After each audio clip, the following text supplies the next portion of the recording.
Hello, welcome back to my channel and thank you so much for clicking onto this video. So today I have a very interesting recipe. It's about how to make your own homemade pizza and with homemade cheese. So I'm going to show you a step-by-step procedure from how you make your own cheese, how we make the dough, how to make the pizza sauce, and finally how to make the pizza. So I have already prepared all the ingredients and all what we need. So let's get started. This is what we'll need for the sauce: 3 medium ripe pureed tomatoes, 1 medium cubed onion, some salt. We have dry herbs here. We have parsley and basil, a teaspoon each, and half a teaspoon of black pepper, 3 cloves of grated raw garlic. And for the toppings, I'll be using beef. So this is about 250 grams of beef steak that is boiled, 1 medium tomato that I have deseeded and removed the watery part, this sliced onion, capsicum, I used half of it. Now this is the cheese that we've made. I have frozen it for like an hour. So that we are able to grate it. But if you feel it's still soft, then you can continue freezing it for quite some time so that it becomes easy to grate. This is a mixture of some spices that I will be using to sprinkle on the pizza. Put this one in a salt shaker so that it's easy to sprinkle. I'll be using some corn oil. For the dough, we need 2.5 cups of all-purpose flour, half a teaspoon of salt, and a tablespoon of sugar, 3/4 to 1 cup of warm water. This is yeast. We'll need a teaspoon of yeast,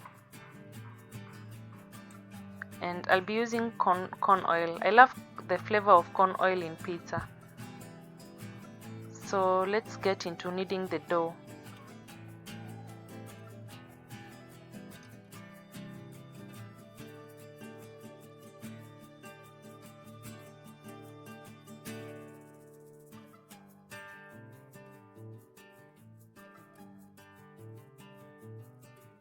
Mix that well and add water little by little.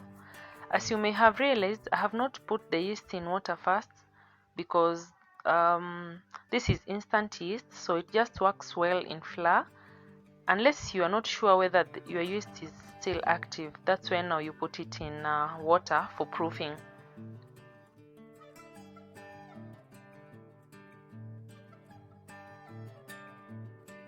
So continue adding in water little by little as you mix. And I had said 3/4 of a cup to 1 cup of warm water, but I think it depends with the kind of flour or the temperature of the water, so you may use more or less of the stated amount. So you'll just be able to judge by the consistency that you already have in your bowl. So knead that well, and for the yeast dough, it needs to be kneaded well, about 5 to 7 minutes. So as you can see, our dough is ready. So make that into a beautiful small ball, and you need to grease the sides of the ball together with the bottom also. Grease well so that as it rises, it does not stick to the sides of the ball, like that. Then put in the dough. You also need to grease the dough so that it doesn't develop some dry skin on top, on its surface. So I'm going to cover this and put in a warm place. I usually preheat my oven to 150 degrees for about 10 to 15 minutes so that I set the dough inside for rising until it doubles in size. So next we are making the cheese. and all we need is a liter of fresh and non-pasteurized milk, you know, the one that comes direct from the farm. Yeah, that's what we want. Yeah, and we're going to heat it to a certain temperature, slightly above the body temperature, as you continue stirring, because we want the milk uniformly heated. So I used the thermometer as I continued stirring, yeah, meanwhile monitoring the rise of temperature till it should be between 45 to 55 degrees centigrade. It's the safe range where we need to add in our next ingredient, that is the white table vinegar. Yeah, but if you do not have a thermometer, then you can just dip in your index finger, and the milk should feel slightly warmer than the body temperature. So as you can see here, you can read 49.9 degrees centigrade, and that's the temperature that I usually work with. And now it's time to start adding in little by little white vinegar, and the amount you're going to use, we're going to need 3 to 4 tablespoons of white table vinegar.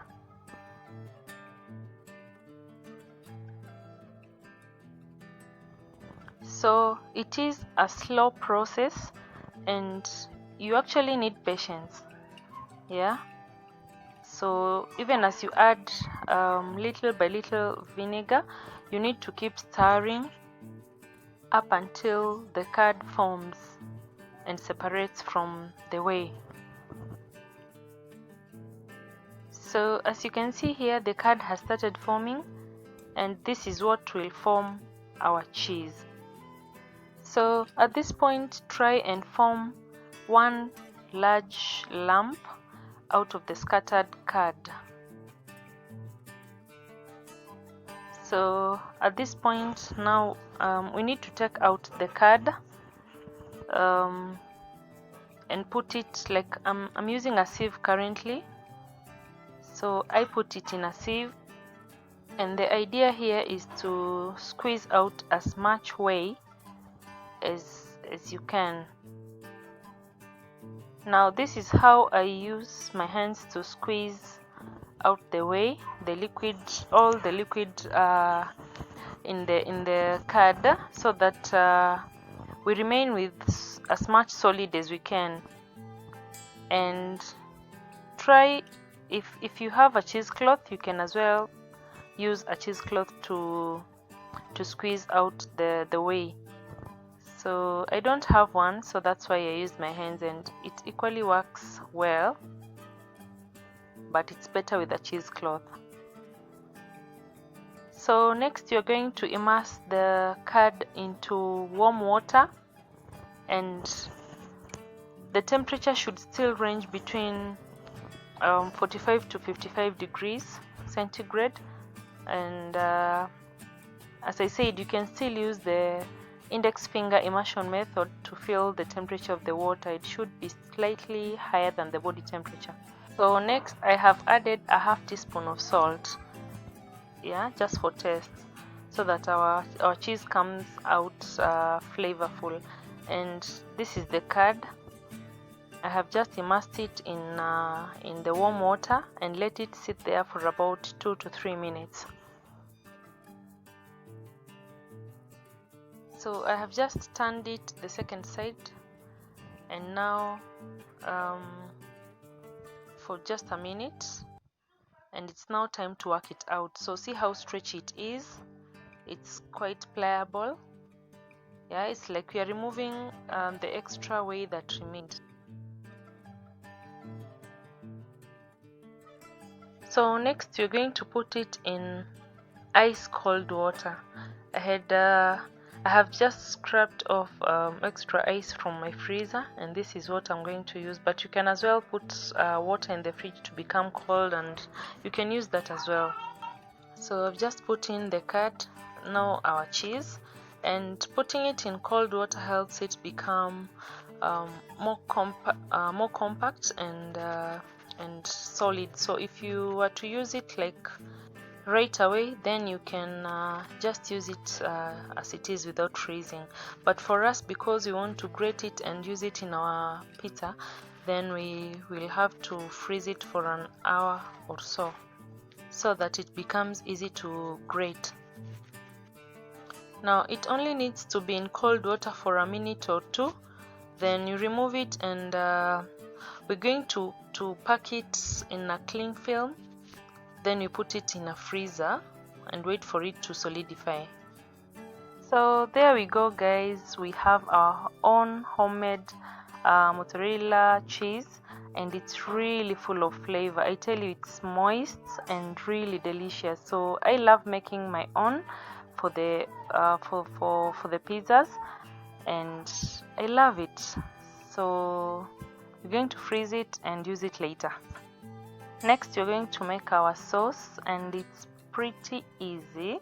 So we start by heating the pan and oil, and then next goes in the onion and garlic. We fry them a little bit before we get to add the tomato puree. Now our onions are ready, and it's time to add in the tomato puree and cook that for about 10 to 15 minutes while you stir. So as you may realize, the sauce will reduce in size, in amount, and it has become a bit thicker. So I'm about to get it off the flames in the next 1 or 2 minutes because I want it thicker. Now our sauce is ready, and this is the right consistency. So we're going to put this aside and let it cool before we use it. So here we are in our final stage of pizza preparation, and we start by greasing the pan. I'm going to use an ordinary baking pan. Make sure you grease it well. Then next we add in, we sprinkle a little bit of all-purpose flour so that it doesn't stick to the pan. So make sure that the base of the pan is well coated now, and put it aside. So we now work on the dough.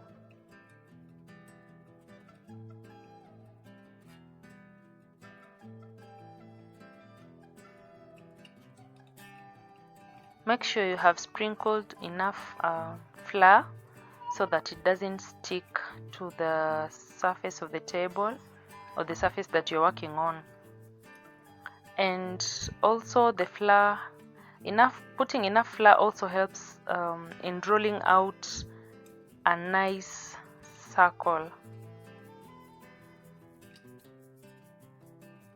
So as you're rolling out the dough, make sure that you keep in mind the size of your pan,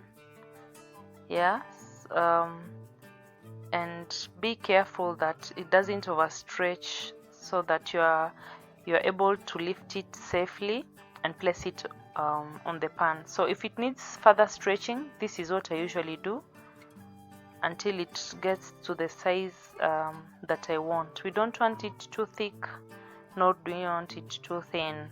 So once you finish stretching the dough, you need to take a fork or something else, because you need to poke it through. We make these tiny holes so that as it cooks, or rather as it bakes, then it doesn't rise off the pan. It will be able to breathe well. And now I have applied some oil on top of it, so that as we apply our tomato paste, it doesn't soak our pizza and make it soggy. Make sure you apply the tomato sauce or the tomato paste carefully and evenly, and as you apply, please leave an inch or half an inch all around the dough, because we'll be checking the white part that remains to know whether our pizza is ready or not. So when it's ready, it will start browning, and that is the part of the pizza that will come out crispy and crunchy. So once you're satisfied that the sauce is well spread, now you start adding the toppings of your choice, one after another. So I like adding my cheese the last, so that it gets well, I would say well cooked, because the more you bake it or you cook it, the more flavorful it becomes. So that's my style.